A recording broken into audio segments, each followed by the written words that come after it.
Greetings, I'm Gerd, Leonhard, Futurist and CEO of the Futures Agency in Zurich, Switzerland. It's my great pleasure to contribute a keynote today to the INOFEST in Slovakia. Dear Prime Minister Eduard Heger, dear Jan Kosturiak, President of Innovator, dear members of the Innovator Network, all the representatives of public and private sectors, it's a great pleasure to have you here today. I'm going to speak to you about the future, the opportunities and the challenges, and what I call the DDR. I'll explain in a second what that means. It's not about East Germany. So as we're going into that future, we are seeing right in front of us that in a way you could say science fiction is becoming science fact. You know, this famous scene from Blade Runner with the flying taxis, now reality. I just spoke at the IAA in Munich and I was looking at examples of flying taxis right there. So if we're looking around, I mean, it's everywhere we're seeing science fiction becoming kind of real, like self-parking cars and virtual reality rooms. This is the one that Facebook just launched, VR workspaces, and of course the dancing robots and the possibilities of robots doing things that were unheard of just 10 years ago. Truly, we're living in amazing times, and Slovakia is really well positioned to participate in this because, like most small countries like Switzerland, where I live, Slovakia is in a position to move quicker and has a flatter curve of decision making and has lots of talent. So this is an important angle on where Slovakia will fit into that mind-bogglingly fast-changing future. We're going in this COVID times in kind of a rebound. That would be a little bit optimistic to say right now. It's still very tough, but we're heading towards a place to where we're going to learn a few things from the COVID crisis, where we're coming out in a way, some people would even say, a kind of strange golden era that may unfold in front of us after we're out of the COVID rebound. And I really think it's about three main things that are going to be our opportunity here. And of course, all opportunities are also challenges, policy challenges, private challenges. So it's not going to be just a bed of roses, but there's lots of opportunities. First, digitization. Everything is going to be digitized. Everything is going digital. Technology holds all the cards clearly. Second one, decarbonization, right? Basically moving to the sustainable economy, circular as the new normal. I'll explain in a second. And of course, reformation, the change of how we do things, the change of society, the change of capitalism. Very big topic, not an easy topic. I'll leave it to the end to ponder about this. And the future of Europe clearly is at stake. We have done well, I believe, in finding consensus for many things, including the COVID crisis, the vaccines, and artificial intelligence regulation, and all of those things. But our opportunity is going to be these three sectors, right? I call it the three bigs. So big tech and big science. And we are doing really well with that here in Europe. And we're not comparable to Americans and the powerhouses of Silicon Valley, but we have lots of great research, especially your country, to where a lot of innovation in mechanical engineering and so on have been taking place for quite some time. Big opportunity. The next really bigger one actually is what I call big green.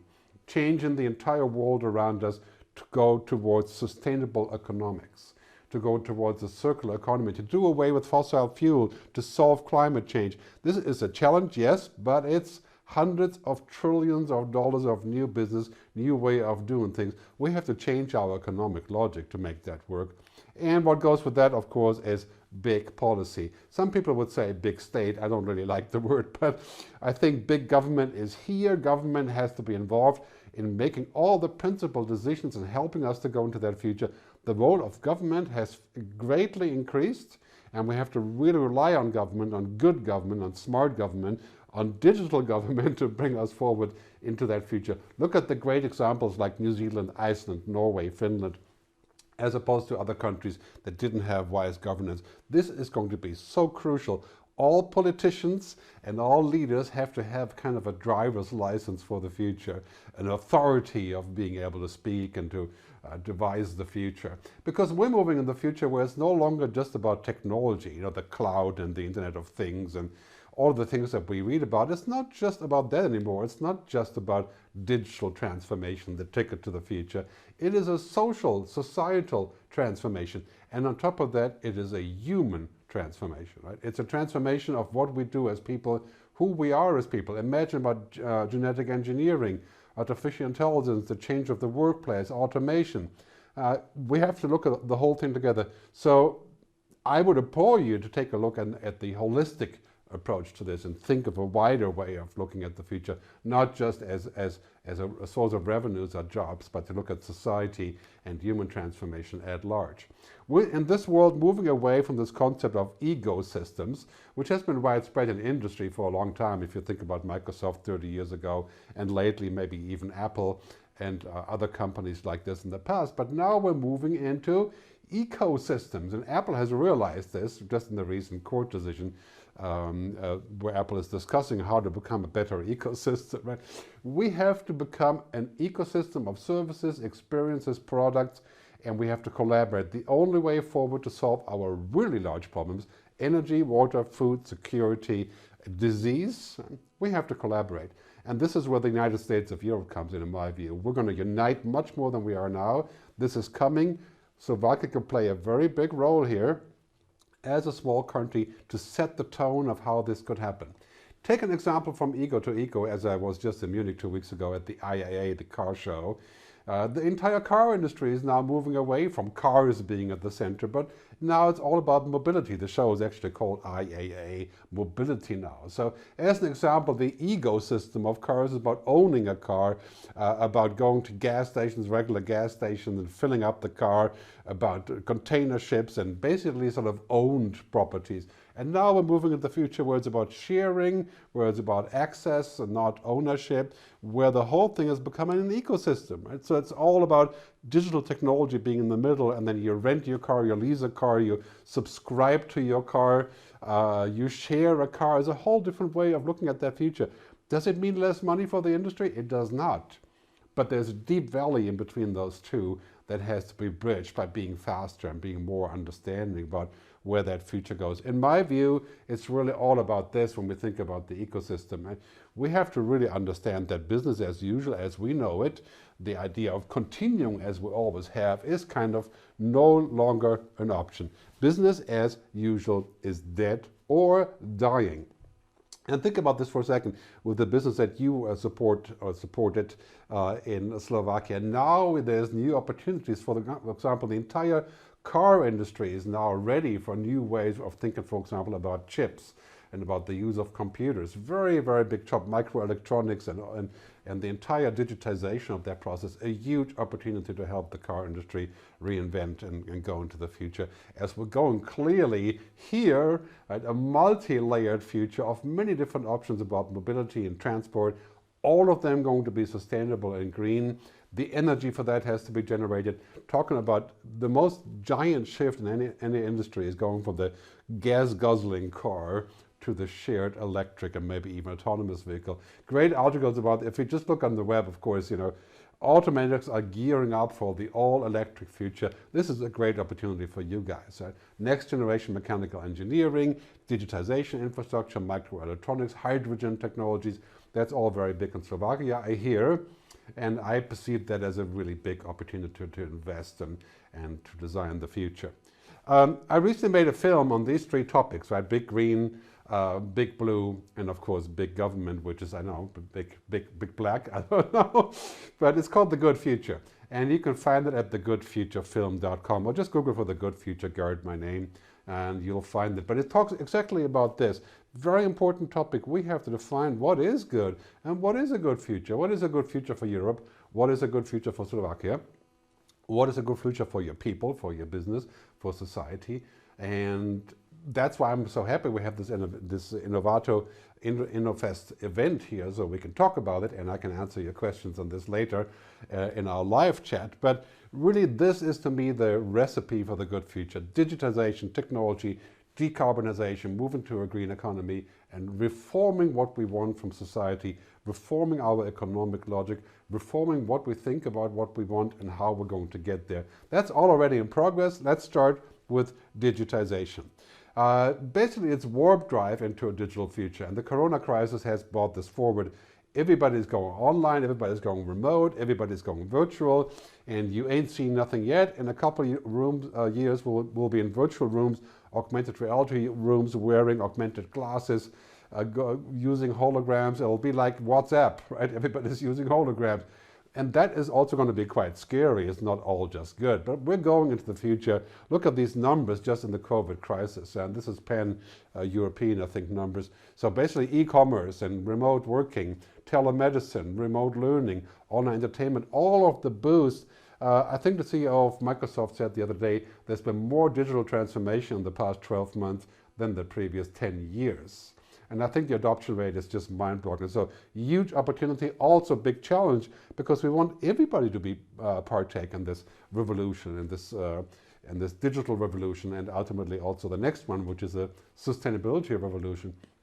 We want everybody to take part in this, so we have to take care of the digital divide, and we have to think larger. Alvin Toffler, one of my favorite futurists and one of the most important people in the futurist business and in the futurist movement, you could say, who wrote a book called Future Shock. He talks about how basically what's changing around us in technology is not just a tiny picture of like one thing that changes, for example, a different chip or a different way of doing things, is a framework, is all of it put together. And this is what's happening right now. This is the opportunity and, of course, the challenge. Big data, cloud computing, the Internet of Things, quantum computing, language understanding, artificial intelligence, the blockchain, 3D printing, virtual reality, and genetic engineering, all coming together. You can Google more about this. Just look for Gerd and game changers and you'll find lots of stuff. But this is the picture that's changing. And we have to be aware of the speed and how quickly that's all coming together and causing what I called in my last book, the mega shifts. And you can download this chapter for free at megashifts.digital in 10 languages. Unfortunately not Slovak, but many other options exist. And that's the result of the game changers. And we're basically seeing our society moving towards personalization, cognification, smart systems, virtualization, digital twins, robotization, mobilization, of course, screenification. I mean, everything is the Asians, as I used to jokingly call it. And that is the result. So study this and think about how that's going to change your life, because that's basically all happening at once now. The really important thing about exponential change is that not that it's not linear, that's leaping, but it's all coming together, right? Essentially sort of compound effects of all technologies coming together. That is the ticket for the next 10 years. That's where we're going. And many people are worried about this, of course, because you can think about the future. You can say, okay, data is the new oil. That could be amazing. And this is already 15 years old. I said that 15 years ago. But it's also kind of a new plutonium, which is not so good. It can be used as a weapon. Look at Facebook and other social media using essentially our data as a weapon of selling advertising and breaching our privacy and so on. Very, very big topic. So we can think positively or negatively, but I think we should keep a positive view and think about how we can solve these issues. But artificial intelligence is now kind of the new electricity, is the power that flows to the network that makes it smart. That's the ticket. The cloud is the new office, and in many ways also the living room.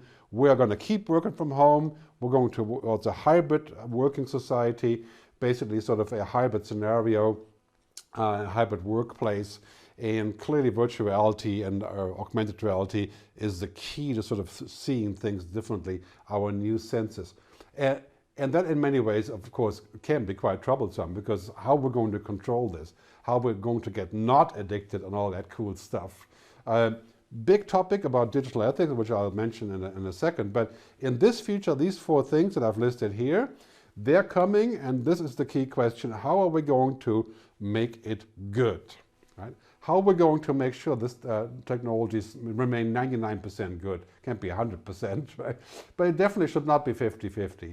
And that will take supervision by government, by smart politicians, by people who are, of course, CEOs of companies, of business, is to make it responsible and accountable and transparent. Definition of ethics, very important, is knowing the difference between what you have the right or the power to do and what is the right thing to do. That is one of the key requirements for the future. That's why I'm happy we're having this INOFEST event, so we can talk about what all that means. And what is the right thing to do? Well, that is a complicated question, of course. It's not a black or white question, because the answer is always, it depends. Like when we use artificial intelligence, we need to make sure that we're keeping the human factor in there. Diversity, privacy, disclosure, human autonomy. We shouldn't have machines override what we want and what decisions we make if they are crucial to us. We should keep the human in the loop at all times. I call that HITL, right? You keep the human in the loop. And that is crucial when we think about the future of AI. So we can use all the benefits, but we still can maintain sort of the security and safety part. Because here's the reality, we're kind of merging, right? Technology and humanity are coming closer and closer with the mobile devices, with the cloud, with the Internet of Things, and of course ultimately with virtual reality and AI. But the bottom line is that the more that we connect with technology, the more we must protect what makes us human. Because what makes us human is not technology. This is things like storytelling and foresight and innovation and creativity and mystery and privacy and changing your mind. All of the things that make us human, they are very little to do with all the data science in terms of just running on data. Algorithms, organisms are really two different things, and organisms certainly, in my view, aren't algorithms. And when we think about data, as I said earlier, we have to make sure that we are protected, because at a certain level it's outside of our own sphere, of our private sphere. For example, in social media, this is all going to be about consumer protection and our rights. And I see a great trend in that direction to make sure we can keep our data safe and secure. Also a great opportunity for Slovakia, for example, secure private hosting and data hosting like Switzerland, Luxembourg, and Austria have been looking at. So I think we should think about something like a digital ethics council I proposed in many countries. I think Denmark has one now, Singapore has one now. For Slovakia, how are we going to do the right thing with technology? Not if the right thing is going to make money. That's not enough of a question. Right? It has to make money and be the good thing for us. Right? It has to be thinking about the good future in a larger context. Moving on, topic number 2, decarbonization. Taking the carbon out, stopping the burning of fossil fuel, changing towards a green economy. That is by far the biggest opportunity for all of us, because we're talking about changing the entire operating system of the globe, which is based on fossil fuel. It's quite clear now that we are at this fork in the road, right? We are at a moment to where we may have 10 years to actually do this. We don't have 30 years. It may be irreversible by then. The numbers are really totally clear. This is a fork in the road moment. We have to make dramatic decisions, and whoever doesn't come along will not be part of the economy, because the only economy we'll have in 10 years is the circular economy. Look at some of the statistics here, which are pretty hair-raising. You certainly don't want to have that conversation at a dinner party and spoil the party. But looking at the worst-case emission scenarios, 500 million climate refugees within roughly 30 years. And of course, the real factor is that developing countries are now gearing up to become the biggest polluters, China and India and many others, because they want to catch up. They want to do what we did. We'll probably have to pay them not to do that. That's the idea of the carbon coin and the Global Carbon Initiative. But it's totally clear when we look at footage like this. This is from Google Time Lapse. As to what the last 20 years have done, not only have we completely changed the world and created more biomass than the mass of the planet, right? We've also really stepped up in just 20 years. The entire output has just quadrupled in terms of the ppms. I mean, mind-boggling, yeah, I wouldn't say progress, mind-boggling developments. And we have to be aware of what Mark Varney, the former governor of the Bank of England, said in 2015. This is a tragedy of the horizon. We don't see the horizon that clearly. It's not like COVID. It's 10, 20, 30 years away, further away. And we may have no incentives to fix it if we don't think about what future you want. This is a question you must ask yourself. What future do you want for your kids, for your grandkids, not just for yourself? That is a key question when we think about this future. Basically, COVID-19 was a test run, is a test run for climate change.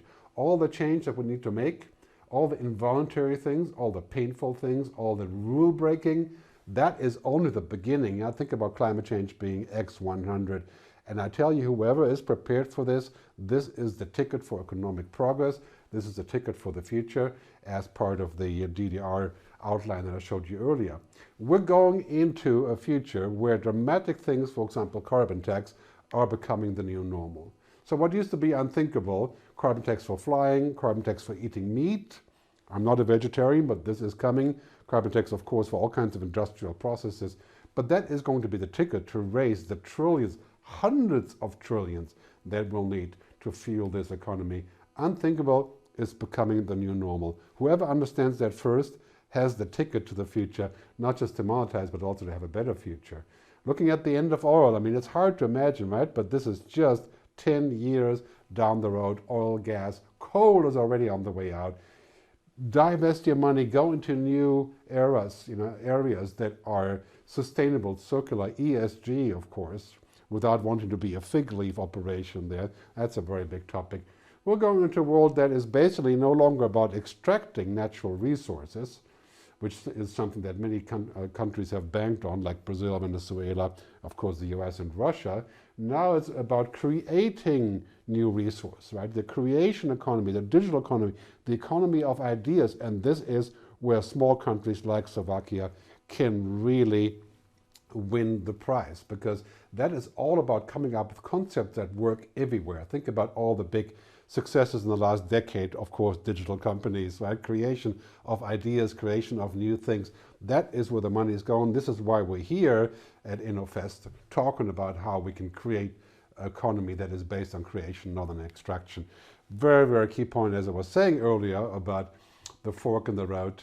This is basically the biggest opportunity. Green is the new digital. And you've gone big on digital, and that's good, and continue down that road, but now it's time to go big on green. Right? Green is the new digital, and sustainable is the new profitable. That leads me to my last topic, reformation, system change. We must change our system to reward different behavior, to go beyond GDP, to go beyond jobs and profit, because that has reached a ceiling and we're constantly jamming against the glass plate on the ceiling and nothing is moving anymore.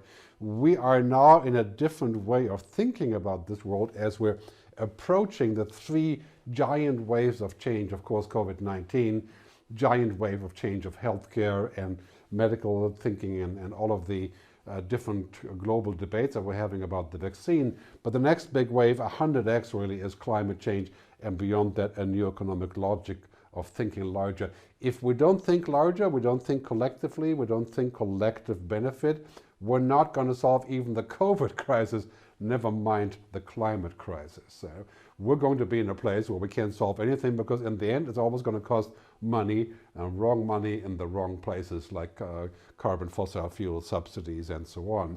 So in this world, clearly the opportunity is to think larger than Milton Friedman. You've seen this since the 70s, has been a dominant paradigm that basically it's a job of a corporation to make money, right? To increase its profits. And it worked well for a while, but now we're in a different ball game, because reformation, not in the sense of Martin Luther, right? But an economic reformation of a reset, right? It's the act of making an improvement, to change the structure of something. And the structure of capitalism is changing. I don't know what that means in practical terms, in terms of finding a better word for it, but I sometimes call it post-capitalism or sustainable capitalism, Al Gore. But we're inventing basically what the purpose is of what we do. Let's hear from Mark Benioff, who's a brilliant analyst of the current scenario. We need a new capitalism. We need a capitalism that's more fair, more equitable, more sustainable capitalism. Capitalism that values not just all shareholders, but also all stakeholders. And if we can put those things together, I think it can be a new capitalism, be very exciting for everybody. Yeah, well, he's very right on this. And the new paradigm is not just going to be profit and growth and more money and better stock performance. It's going to be what I call people, planet, purpose and prosperity, what John Elkann and many others have called people, planet, profit. I go one step further by injecting the word purpose. What is it all about, and what do we want to reach? What kind of future do you want to have? This could be a ticket, especially again for small countries, is to formulate a new purpose of what society does and where we are going. And there are a lot of great examples. Again, that fork in the road moment towards a good time or the bad time. Many examples that we're having in the vaccine debate. If we're going to solve this problem, we only be happy if everybody is happy. We'll only be safe if everyone is safe. we're going to end up giving the vaccine to everybody around the world, no matter what the financial conditions are, kind of a Creative Commons approach. And it has been set forth that we should do away with the patents of the pharma industry. Big discussion, not a black or white solution, but this is coming. We also have finally a global corporation tax that's going to come in effect next year, 15% for no matter where you are and what you do. That's been 50 years in the making, finally has been kind of signed off, and it seems to be coming very quickly. We have all companies now being redone by their shareholders to think about decarbonization. This is all talking about a new destination in life, people, planet, purpose, and of course the European Green Deal, which you're very much part of.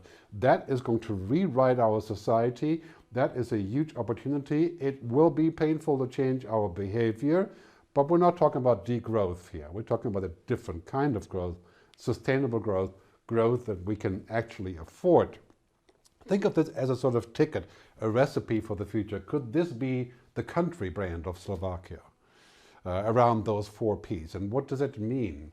And how would we install this? And how would we propagate this? And the question is, would it help us? Would it help you to bring talent and people back to Slovakia or incite them to stay because there's excitement there? I mean, why do people leave or come and go? This is a very important question about attracting talent and filling the momentum and helping people to feel that this is their home where they want to be, because it's an exciting place to be.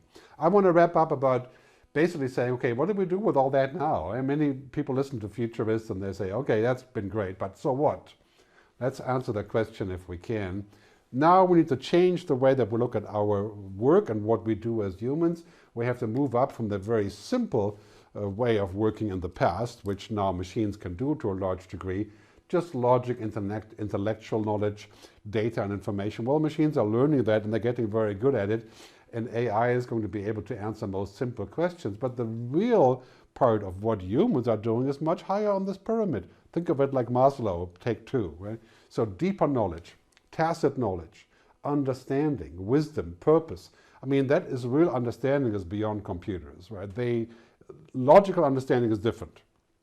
But zeros and ones don't make understanding.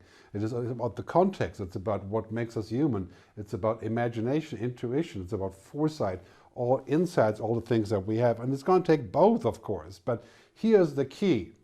I think for any small country, as far as education in the future is concerned, it's going to be about technology, science, technology, engineering, and math, of course. But underneath all of that is what I'll call HECI: humanity, ethics, creativity, and imagination. In other words, kind of art.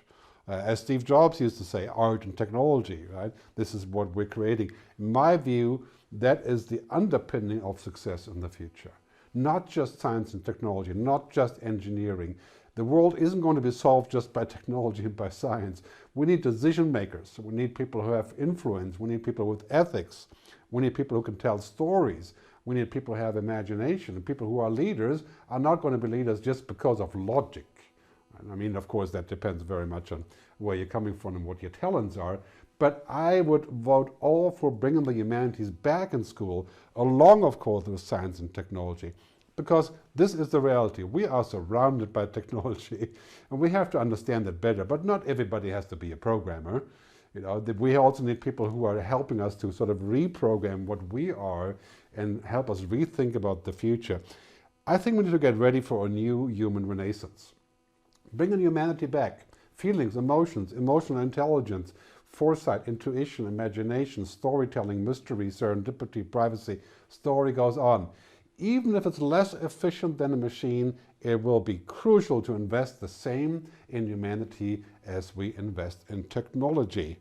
I know that is a challenge when we think about the ticket for the future, because it's going to require more investment in general. But the bottom line really is this. In the end, it's going to be about the interplay between those two things, about algorithms, technology, and about androrhythms, the human things that make us work. And we don't work better when we get more data.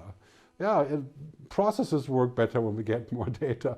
But for humans, it's all going to be about these things, and that's what our children have to learn. That is the ticket to the future, along with science and technology, is to be a better human. Our ultimate job is to be human. That's the only job we'll have in the future when technology can handle most of the other jobs.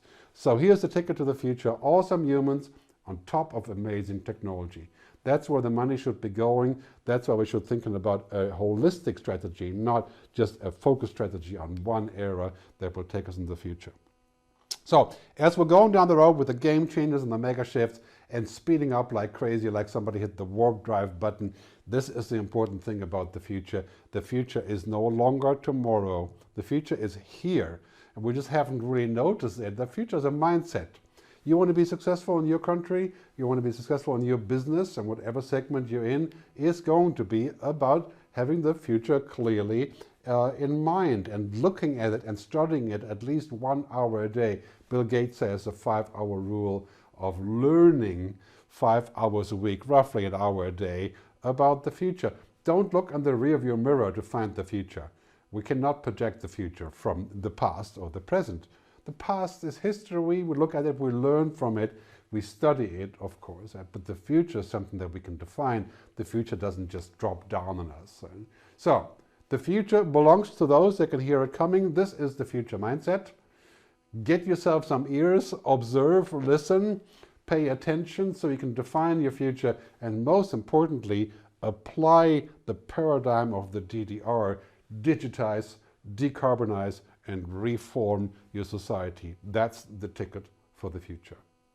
I want to thank you very much for listening, and now I'm ready for a conversation. I'm going to jump in live and speak to you as much as I can, as much time as you have, and I really look forward to your tough questions. Thanks again for Innovator for inviting me and for making all this possible. And thanks for listening. Thanks for connecting with us. Thanks for your presentation. It was very inspiring. I would like to ask the first question, and then I would like to ask the questions from the audience. First of the things, you are visionary, you are futurist, and you are telling us what is going to happen in the future, in the near future, as you described, in the next 10 years. Is it really the situation that we need to go through the crisis to realize that there is a crisis and there are changes happening, or is there a way how to bring of what you are saying closer to minds of the people so they can do the business way differently? As you said, business as usual is that, and we need to be thinking differently. Is there a way how to bring this realization to minds of the people somehow more effectively? Well, I think we're very lucky actually in that regard. And I mean, lucky in parentheses, everybody hates the Corona crisis, but really what has happened is that because of the crisis, we're saying, you know what, if it's existential, we must collaborate. If it's existential, COVID, then we change the rules, we change our mind, and all of the truth comes out, and we can restart. And this is the big lesson of COVID. We don't collaborate, we'll be totally out of luck in the future. And now we're saying, if we do it for COVID, now the next thing we'll do it for climate change. And that's how we collaborate. And we make something positive out of it. So we've learned a very big lesson, kind of like, Hiroshima and Nagasaki was a terrible lesson to humanity. And what did we learn 15 years later? The Nuclear Non-Proliferation Treaty. We want to live, we want to go forward. And I think this is a very good lesson. I don't think we're going to have to wait for a total disaster to happen before we tackle big issues, because we're now becoming more careful with being prepared. And that is my hope, and that's what I have observed. Yeah, so you are saying that actually we can use the narrative of COVID crisis and use it before like another crisis will occur, but we need to find the most effective ways how to spread that information. Gerd, I was very glad that you were describing the humanity and that we should focus on what is in humans, the creativity, the intelligence, and empathy, and those things. You said in the talk that everything what can be digitalized will be digitalized, everything what will be automatized will be automatized. How fast we can expect those changes? And this is also one of the questions from our audience. How big impact will digitalization have on employment? And will there be more unemployed than we can bear in a society?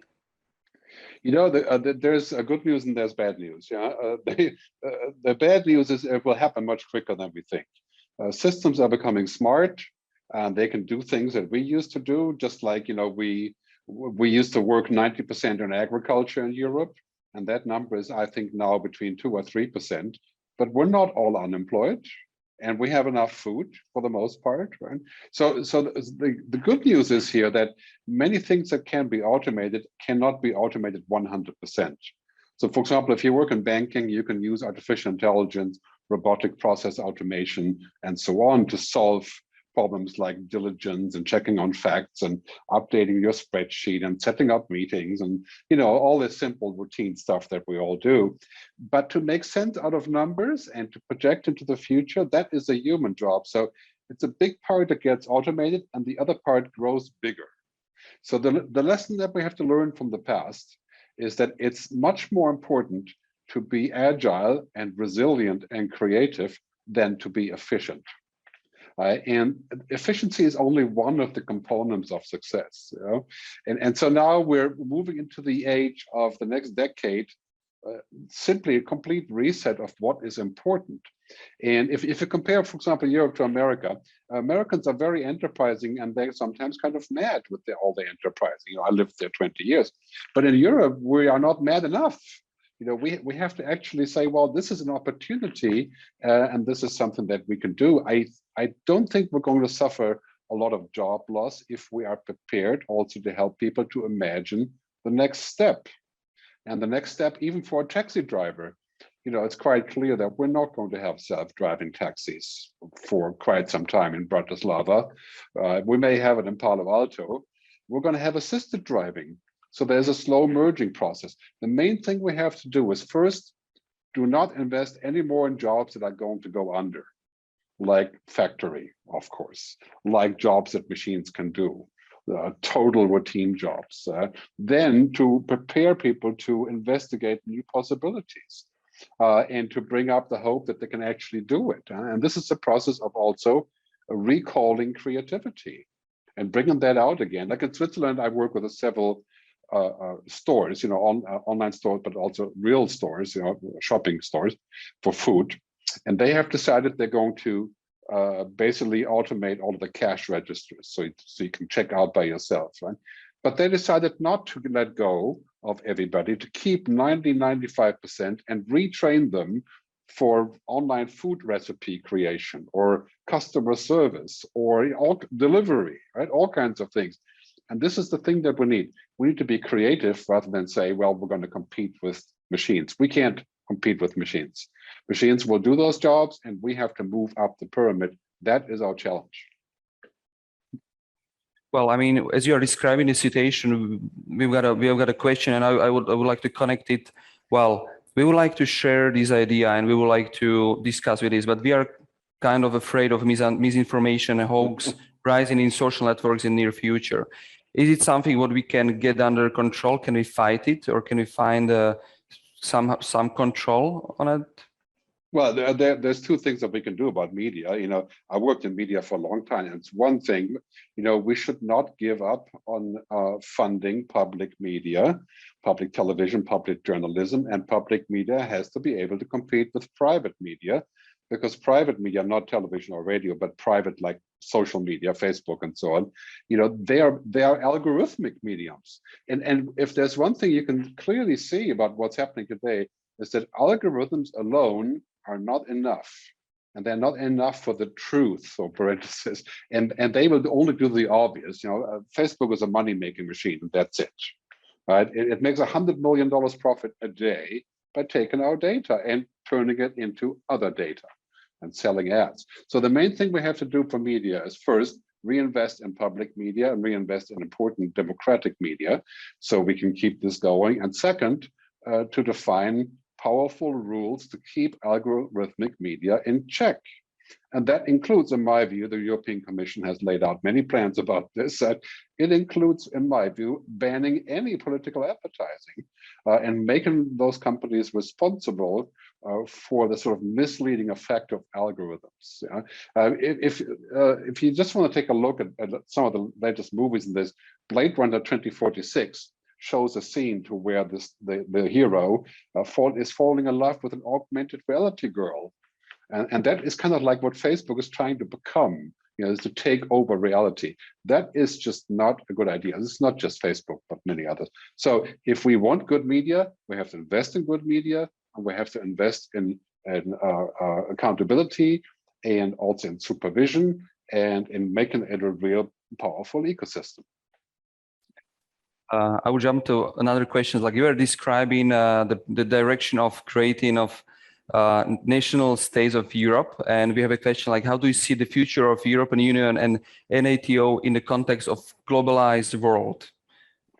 How do you see the role? I mean, for me, it's totally clear what is happening, and we have to be realistic about this. Europe did not get to lead the digital revolution. America did, there's reasons for that, and China does to some degree. And we contributed our greatest scientists that moved to America for this, especially Slovakia, right? And lots of other Eastern European countries, right? So we're kind of a little bit late on this, but we can own the sustainability revolution. And sustainability is only possible because of digital, you know, it goes hand in hand. And then the next revolution after the sustainability revolution is the biological, the bioengineering, the human reprogramming, the AI, genetic engineering revolution, that we can also own. So to me, the ticket is led by small countries in Europe, because they are the most agile, and led by cities like Lisbon, like Amsterdam, like other cities, Bratislava, many others, right? We can actually form a united Europe that is going to be a major player in the next waves of society, and also be a great place for the sort of collective public opinion to meet. You know, after all, in Europe, we're humanists, right? Kind of a little bit like Brazil as well. So the future of Europe goes in getting closer, not getting further apart. That will not be a problem with our identities, but that means joint army, joint development, joint security, joint energy, joint food, right? And we can still retain our national idiosyncrasies, our languages, and all these kind of things, just like many other countries, blocks like the United States, you know, that are all different states really have done, or Switzerland, where I live, right? So that is our future. And the ticket to Europe is to be strong, is to come together on those crucial issues and to seize the day. Yeah, I will also touch the topic of AI. We had a few discussions today, and from what I can remember, like the AI topic was open when the first computer was competing with a chess player, and he won with the best chess player in the world. But it was purely reactive AI. But then there is a progress, and at the end of the day, I would like to ask if there is going to be AI which is going to be self-aware, and if we should be, well, afraid of transferring the consciousness of human to machines, and if it can happen, if it's possible, from your opinion. That's one thing. How far is that from this time? And if yes, probably as you described, sometimes that we would need to have some kind of ethic committee or something like that, right? Well, I think the reality is that you can probably build a machine that can simulate a sentience or human agency, that can kind of act like it was a human. And that, as Ray Kurzweil and others have said, that's 2050, the singularity. That is possible. So we can have a machine, again, like Blade Runner, we can have a machine that kind of acts like it is human, and we would believe it. And it would be very, very tempting to believe it. You know, that is possible. But here's the real issue. Technology can do pretty much anything that we wanted to do, starting in roughly 10 years. Quantum computing, unlimited power, nuclear fusion, which we're going to see. All these things are going to be making that possible. The question is not so much what we can, but what we want. Right? And I'm with Stuart Russell, who is the most brilliant guy on AI, wrote all the books, and his latest book is called Human Compatible. And he says the future of AI is that we want competence from these systems. We don't want consciousness. There is no advantage in those machines having consciousness, even if it was possible. Right now, we have to focus on them becoming more competent. And so I turn the word around and I say it's not artificial intelligence. That's kind of a misnomer, confusing. It's intelligent assistance. And that is what Slovakia should be subscribing to as a small country, is to just make better technology. It doesn't have to be magic. It doesn't have to be human.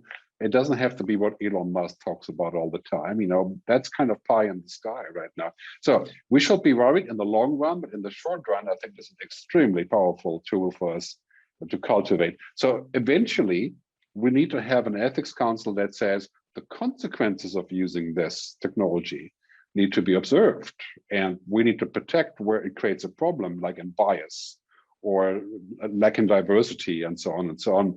But those are things that can be handled just like we handled in the past, the nuclear proliferation problem. They are complicated, but it is not impossible. And this is why I'm calling for a European-wide Digital Ethics Council, or even further, Humanity Futures Council, to go one step further.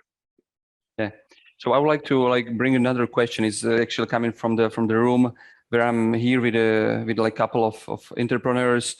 Just imagine that you have a company in mechanical engineering. You're employing 500 people, and based on what you said, that we are going to proceed to automatization and digitalization.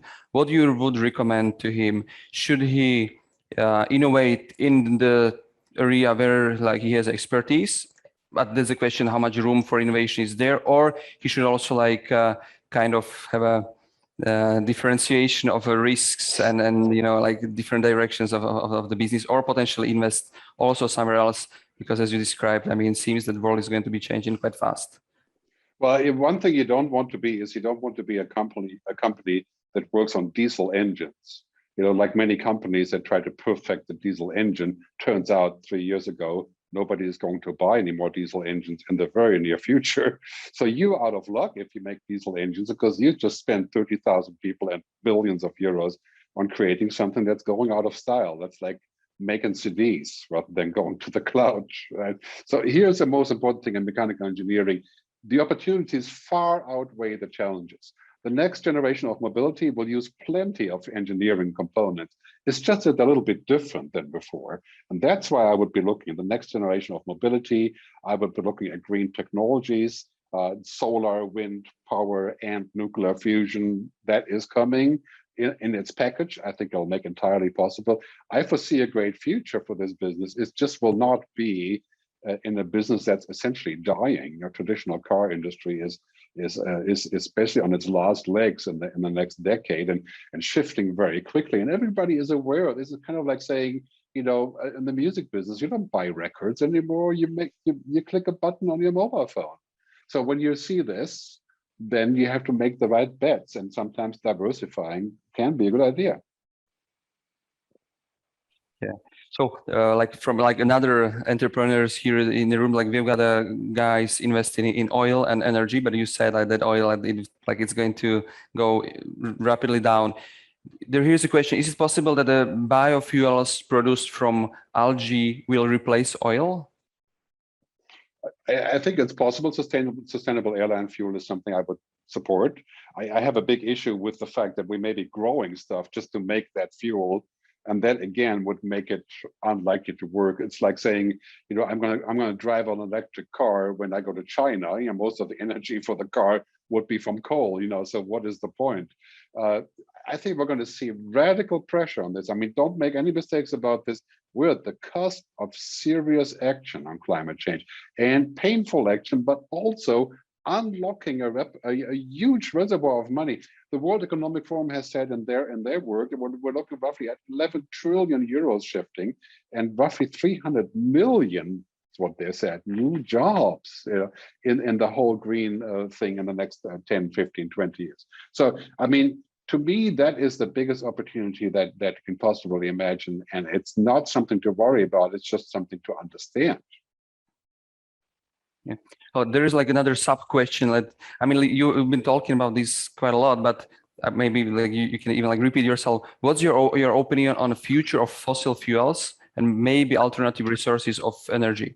How do you see this direction? We can't always say, like has been the topic in Germany in the last year, that we need more energy, so therefore we do whatever it takes. In Germany going back to coal and things like that. We can't always make these excuses, and that is winding down. The reality is we're going to have to figure out how to put the money in radically different places. And why do you think we're going to spend tens of trillions of vaccinating the world? Because that is the best alternative to not spending the money. And so I think we're going to see the same in climate change, where all of the stores where we can't do it will go away. Again, think of digital music. I was in the music business, right? The record labels did not want the internet. They hated the internet. And in the end, they refused and refused, and it happened anyway with this tiny Swedish company. And now it's 2 billion euros a month in extra money. Yeah, this is a decision that we make. And basically switching to decarbonization is the biggest opportunity, period, in the next 20 years. Like another question here is coming, like we've got a group of people who are investing into microelectronics. You also mentioned that topic. Well, there is a well, kind of politics going behind in North America, in Europe, and in Asia. How do you see that the future? Like we've got a situation that quite a lot of companies, they're actually trying to take our best practices and best people, take them to West countries, or even like pay them so much so they would go to Taiwan or China. How do you see that? How we can keep them here, and how we can even like create the system so we can actually fund this, well, I would say innovation, small revolution, and bring like another business here to eastern part of the Europe. You know that there's a great saying from Peter Drucker, and I'm paraphrasing it, and when I say culture eats technology for breakfast. You know, the reasons that people will stay in Slovakia or come back to Slovakia will not be because of great technology or great internet speed or any of those things. That's just a little part of it. It'll be of the cultural attraction. Of what does it mean? What other people are there? What kind of life? I mean, I lived in San Francisco. I can tell you the culture is explosive, right? It's addictive. So I lived in other places where it was exactly the opposite. And I tell you, I think this is the key to Slovakia attracting talent and keeping that in-house so you can build a larger economy, is to make a bundle of all of the interesting things that are happening, not just money, but culture, openness, policy, right? For example, you know, now digital nomads, you know, people who are traveling to places to work from there. You could attract 10,000 digital nomads by coming to Slovakia under a special tax deal. Let them come there and work and contribute to the economy. Wouldn't cost that much money. And even the Bahamas are doing this now. Like 50 countries are doing that now. So these are just some ideas to make it more attractive to stay or to come back. And that has to be seen all together. Yeah, so you are saying that to create conditions and like to create it like really attractive from like many perspectives, as a human perspective, culture and emotions perspective. And I would connect it like with probably my last question, like there is a huge chance that we can attract young talents to come back home, and not only for them to come back home, so they can actually take their best friends in a study field, so they can actually come and create and I would say explore and expand their possibilities here. How we can do that? I mean, to say that we should create a condition that's nice, but I would like to, you know, bring something more to attract them. That is not going to be entirely easy, right? There's lots of ingredients that in American culture make it so attractive, even though some of it may be a hoax or even a lie. Like the dream of every startup being a unicorn. Yeah, but I think that's really important to bring those people over and to bring them back and stuff has to do with purpose. You know, when you look at the difference in age between my age and say the millennials, the Gen Y, you know, they sort of 22 to 35-year-old, they're looking for purpose. They're looking for money too, but they're looking for purpose, which means something important to do. And America offered that purpose for a long time, but that purpose is shrinking, in my view, in America. Now it's mostly about corporate performance. And of course, other countries have struggled with that too. But to create purpose means to do something that's really important, and that would be the climate change, different economics, technological development, helping to solve big issues. And so when you have the purpose that needs the money, that's the other part, right? Bringing in investors. And it looks to me that that's already kind of happening, because every time I talk to people who are doing interesting things, Slovakia is already somewhere there in the mix. Yeah? And Croatia also increasingly as well. So putting that together, purpose and money, I think that's the ticket. So we can create a space for them, an ecosystem for them, so that we can actually let them do what they want to do, and they can actually work on their talents and their startups and their projects, so they can actually help us all move forward eventually in some way. Well, but keep in mind, you cannot create culture like you create a Lego castle. or you cannot just make culture. You impact culture, you change culture by a variety of actions. Why do people want to move to Lisbon to do a startup there? Because there's lots of pieces in place for this, right? And there's lots of incentives. And why do people feel like they're a little bit bored moving to Zug, Switzerland? Even though the taxes are great. So there are all kinds of issues, and that's really kind of the engineering of a future model that is very much based on purpose and actually a larger story than money. I guarantee you, right now, the COVID crisis and coming after COVID, the story of building a company just so you can become a unicorn, make lots of money, is becoming less and less and less attractive, because how are you going to be successful in a world that's falling apart? Gerd, thanks for your answer. Well, it's inspiring, and tomorrow we are going to have a discussion with our Prime Minister, and we would like to take all the discussions from today, previous discussions, and also like your inputs, and like bring it on the table, and well, hopefully together with all of us create a better country with the better solutions. I would like to let you maybe like have a last note of like recommendations, and then I would like to say goodbye and thanks for your contribution. I think that really the most important observation is a simple one. I think I mentioned it in the speech, but I'm not sure. But basically, the way that you think about the future, right? The way that you believe what the future is impacts what you are saying, what you're acting on, right? So as we see the future, so we act, and as we act, so we become. So if we see the future as not having any luck for me, or closing us out, or being dark, then this is what I create. We have to look at the future as the good future. I think that is actually entirely true, because as we look at the good future, we can create it positively, right? And this is very, very important. There's many things we can focus on. Stop looking at them. Look at the good future and the possibilities, and that will set you off to a different path. Okay, Gerd, thanks a lot for connecting with us. Thanks for your inspiring words, and hopefully we will have a pleasure to also connect and speak with you in the future. Thanks again. Thank you. Dobro večer.